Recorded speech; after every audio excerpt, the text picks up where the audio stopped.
Usai putus dari Denny Caknan, pedangdut Happy Asmara tak mau lama-lama sendiri.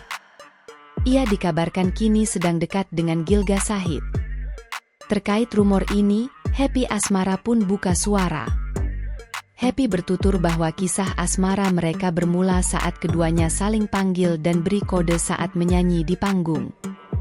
Jadi dia itu panggil-panggil namaku, terus habis itu karena aku sering bawain lagu dia juga ya flow aja. Ungkap Happy Asmara dikutip dari YouTube Trans TV Official, Kamis, 21 Maret 2024. Menurut Happy, Gilga sudah melakukan hal itu sejak 8 bulan yang lalu.